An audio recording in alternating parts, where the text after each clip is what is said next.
नमस्कार, जय हिंद, वंदे मातरम। आप देख रहे हैं चाणक्य न्यूज इंडिया और मैं हूं अशोक मिश्रा।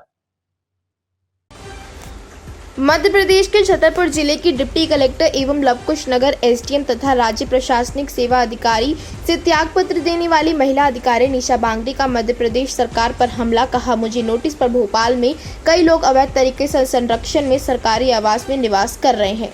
कहा, मुझे नोटिस पर भोपाल में कई लोग अवैध तरीके से संरक्षण में आवास में निवास कर रहे हैं। मुझे अब परेशान किया जाएगा, लेकिन मेरे खिलाफ जितना भी नकारात्मक होगा, मुझे सकारात्मक ऊर्जा उतनी ही मिलेगी। मुझे पता था कि मेरे साथ ही यह सब कुछ होगा, पर हम डरेंगे नहीं और चलते रहेंगे।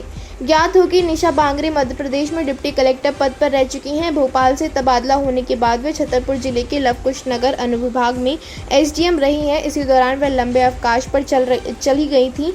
सुनने में आया है कि वह आगामी विधानसभा चुनाव में किस्मत आजमाना चाहती हैं। 2 दिन पहले उन्होंने नौकरी से इस्तीफा दे दिया है, जिसके बाद उन्हें नोटिस मिलना शुरू हो गया है। फेसबुक के माध्यम पर निशा बांगरे ने अपनी बयान जारी की है। आइए जानते हैं क्या कुछ कहना है निशा बांगरे का। नमस्कार साथियों, बार बार अभी मुझे मीडिया बंधुओं के फोन आ रहे हैं कि सरकार ने आपको एक नोटिस दिया है जिसमें लिखा है कि आचरण नियम का उल्लंघन करके मैंने मकान पर अवैध कब्जा कर रखा है भोपाल में। तो चूंकि मेरे पास बहुत सारे पत्रकार बंधुओं के फोन आ रहे हैं और अब कल मेरे मकान का उद्घाटन है, मैं व्यस्त हूँ, तो मैं बता देना चाहती हूँ कि जैसे मैंने आपको बताया ही था कि इस्तीफा देने के बाद जो मध्य प्रदेश शासन है वो तरह तरह के षड्यंत्र और साजिश रच करके मेरे खिलाफ जो है वो कार्य करेगी। और आप देख ही सकते हैं कि किस तरीके से मेरे इस्तीफे के बाद लगातार नोटिस पे नोटिस दे रहे हैं, जबकि ऐसी कोई बात ही नहीं है और मुझे इस्तीफा के पहले आज तक कोई नोटिस भी नहीं मिला।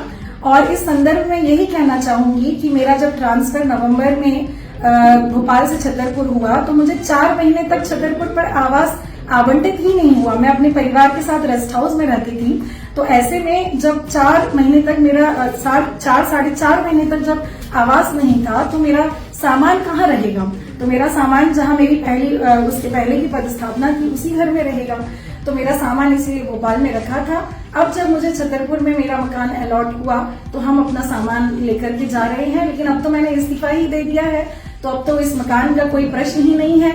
और मैं बताना चाहूंगी, शासन की नीतियों को देखिए और शासन का रवैया देखिए कि भोपाल के शासकीय आवासों में कई लोग बिना आवंटन के जो हैं वो सरकार के नुमाइंदे और बहुत सारे लोग जो हैं बिना अलॉटमेंट के वहां रह रहे हैं, उन पर कोई प्रश्न चिन्ह नहीं उठाता और अवैध रूप से वो रह रहे हैं, उनको संरक्षण मिल रहा है।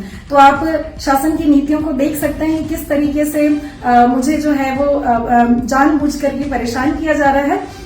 मुझे मालूम था कि इस तरह की चीजें आएंगी और लेकिन हम इन सब चीजों से डरते नहीं हैं, हम डटकर मुकाबला करेंगे। ये जितनी नकारात्मकता मेरे बारे में प्रचारित करेंगे, मुझे लगता है कि मुझे उतनी ही सकारात्मक ऊर्जा मिलेगी अपने उद्देश्यों तक पहुंचने के लिए। इसीलिए मैं सभी मीडिया बंधुओं को सभी को बताना चाहती हूं कि जब मुझे इस नौकरी से ही मोहब्बत नहीं है तो मुझे उस आवाज से क्या होगा। तो मैं वो आवाज को खाली कर ही दूंगी अपने इस कार्यक्रम के बाद। तो ये सरासर जो है ये सरकार का जो है ये तानाशाही रवैया है और तानाशाही पूर्ण ये पत्र है और इस तरह के पत्र और आगे आते भी रहेंगे, ये षड्यंत्र रचते रहेंगे, लेकिन हम घबराने वाले नहीं हैं। जय हिंद। देश के तेजी से बढ़ते नेटवर्क चाणक्य न्यूज इंडिया को अब आप देख सकते हैं OTT platform ABC premium setup box eight serial number 61, Jaguar OTT box smart TV, play store, download app Chanakya news India and www.chanakyanewsindia.com पर। खबरें जो आपको सीधे जोड़ती हैं हमसे, जिनका आपकी जिंदगी पर होता है सीधा असर, खबरों की वही तस्वीर, बिना बदले बिना डरे, जज्बा सच का लिए, सच दिखाते हैं। चाणक्य न्यूज इंडिया, हम हैं हिंदुस्तानी।